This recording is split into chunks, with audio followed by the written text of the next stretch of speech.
Hey guys, what's up? Welcome to my part 2 of the most unknown JRPGs for the PlayStation 2. Finally, right? So of course there had to be a part 2, considering the PlayStation 2 is the most important console when it comes to JRPGs with the strongest library on that genre. Right? So, part 2, and there will be probably a part 3 someday. But for now, 10 more games that are very unknown. Good, bad? Let's find out.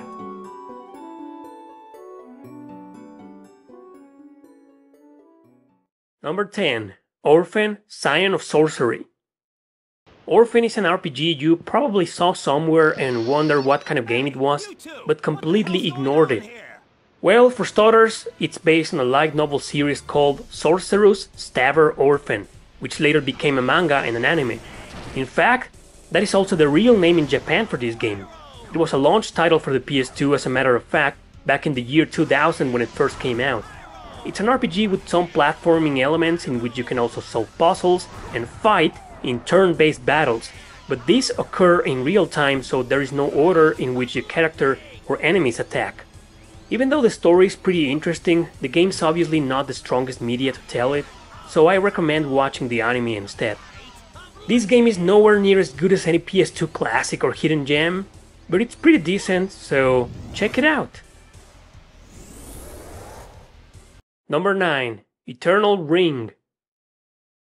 Eternal Ring was another launch title for the PS2 in the year 2000, developed by now famous company From Software, the people behind the Souls franchise. For its time, it's a game with great graphics and some innovative stuff in it, like the ring creation system that is used to generate different magic spells and attacks. It plays in first person as an action RPG, but it's mostly dull even when you get used to it. The story is actually interesting, but over time it becomes as dull as the battle system. You know, the whole point of playing this game is to abuse the ring creation. If you can take advantage of it, you could probably enjoy this game. Considered as a hidden gem by many, but not by me. I don't recommend it, but that's just my opinion.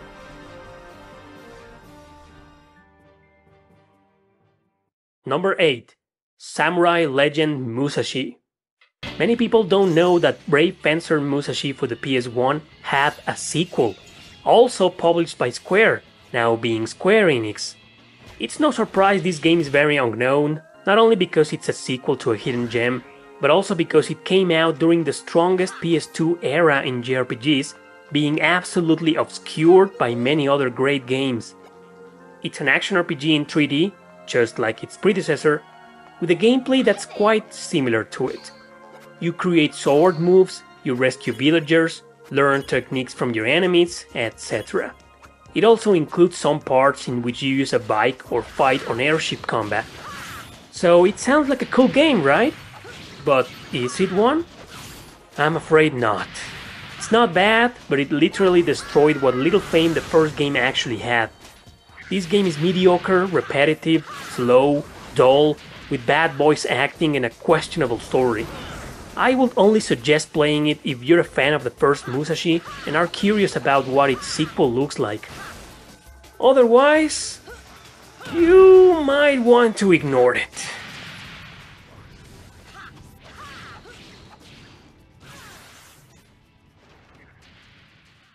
Number 7. Metal Saga. Metal Saga is the kind of game that you will absolutely love or absolutely hate. Either that or you're just gonna ditch it because it's one of those where the fuck do I go kind of game. It's a post-apocalyptic story revolving around a young character who wants to become a hunter. Now there's a lot going on in this game, not only its turn-based battle system but also the development of tanks, which the gameplay actually emphasizes, with a huge variety of vehicles that can be used in combat by you or your party members, if they're human of course. There's also 4 kinds of dogs you can recruit into your party to fight alongside you. So it's a pretty fun game if you know what to do or where to go, because seriously, if you don't, you'll be endlessly going around the map without a real purpose in mind. So it's like an open world RPG. Too bad none of the other games of this series made it out of Japan, because this game actually belongs to a franchise called the Metal Max series. Number 6. Wizardry: Tale of the Forsaken Land. Most games in this list are mainly unknown for the lack of marketing the publishers did outside Japan, and also for the mixed reviews and poor reception from the public. Lack of interest on JRPGs such as this was pretty common back then, with a lot of mediocre games fading into obscurity. Tale of the Forsaken Land is a spin-off of the Wizardry series. As usual, it plays in first person into a dungeon crawler system, with your characters fighting battles in turns against a bunch of monsters. Like in previous games of the franchise, creating characters through classes and races and unlocking them is the key to actually having fun here. Otherwise, there's nothing else to do but to mindlessly exploring the labyrinth and fight against monsters. In truth, the Wizardry series have always been very unknown and overlooked, especially since Japanese developers started making them, considering this was an original series from the US that heavily influenced other great RPGs such as Final Fantasy and Dragon Warrior. Such an important franchise that has been ignored by many gamers out there, sadly. Number 5. Nightmare of Druaga. Nightmare of Druaga, Fushigi no Dungeon, translated as Wonderland Dungeon, is a roguelike RPG that belongs to the Mystery Dungeon series, another important franchise completely ignored by most gamers out there, therefore very unknown. Druaga is no exception and was also overlooked by many fans, even though it did make some noise when it first came out in 2004. The graphics look cool, compared to most roguelike games back in the day, but they were still somewhat poor for a PS2 title. It's just another okay game in my opinion. Nothing stands out here, not even the story that could be actually the only interesting part of it. So if you're a fan of roguelike RPGs, definitely give this game a chance, you will enjoy it. But if you're not, I think recommending it's completely out of the question. It's not bad, but it's just very mediocre. Number 4. Jade Cocoon 2. The first Jade Cocoon, released for the PS1, made it to my first Hidden Gems video for that console, because it was quite interesting, a little addictive and somewhat fun to play.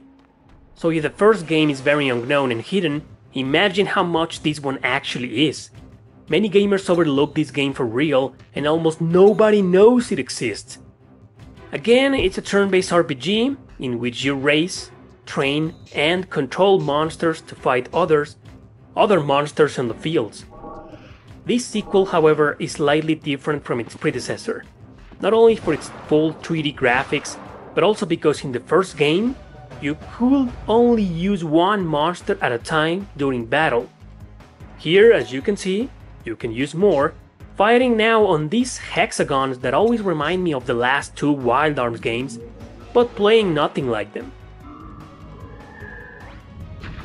In any case, this game is as good as the first one, probably even better than it, so it might be yet another hidden gem. Number 3. Kingsfield 4: The Ancient City. Okay, so we're back to From Software and one of its most iconic franchises, which is Kingsfield.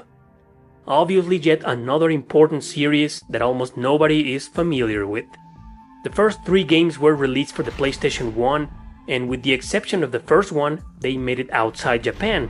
The fourth one, this right here, was the last Kingsfield to be released in Europe and North America. After that, there came some PSP titles, 1 for PC, and 3 for mobile phones. Maybe they thought after the success of the Souls franchise, interest would return to people on the Kingsfield series. But only in Japan. Every single title has been heavily criticized for being too slow, dull, boring, tedious, and mediocre by everyone else outside Japan. This one for the PS2 is no exception, and according to some people, it's probably the worst. So it's no wonder this series has always been unknown, especially the Ancient City, which was completely ignored by gamers back in the day. Is it good? I'm sorry to say that in my opinion, it's not. But I say this because I've never been exactly a fan of almost anything from this company. Number 2. Eternal Quest. This game was never released in North America, only in Europe and Japan. So no wonder why it's very unknown, considering its huge lack of marketing, localization, and negative criticism. That's right, this game's horrible. In fact, the only reason I put it on the list was so that I could bitch about it, because it made me reconsider many times putting it here. There's almost absolutely zero story, character development, town interaction, cities, etc. It's just a damn roguelike with strong RPG elements, action style, with a very repetitive gameplay, and a battle system that's not even a system at all! To make matters worse, it's very unfair and very hard, so you're gonna keep dying and dying a lot. Eternal Quest sucks! Highly unknown for a very good reason, paling in comparison to almost every single game on this list. I'm glad this wasn't released in America. Number 1.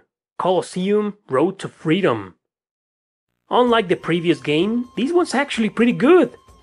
It looks nothing Japanese, I know, that's because it's based on Rome's Colosseum and gladiators back in the day.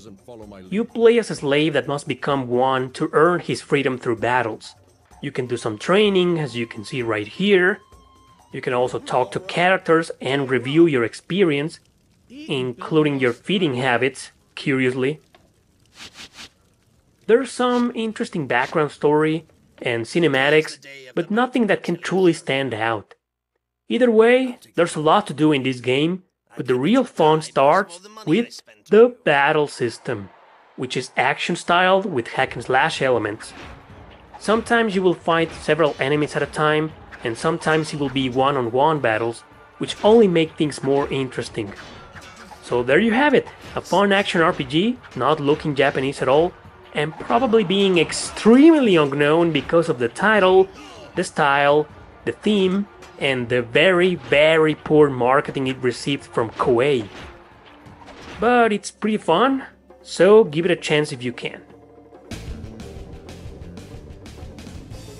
Okay guys, so that's it. Those are 10 games, 10 JRPGs that are very, very unknown, especially the last 5, I will say.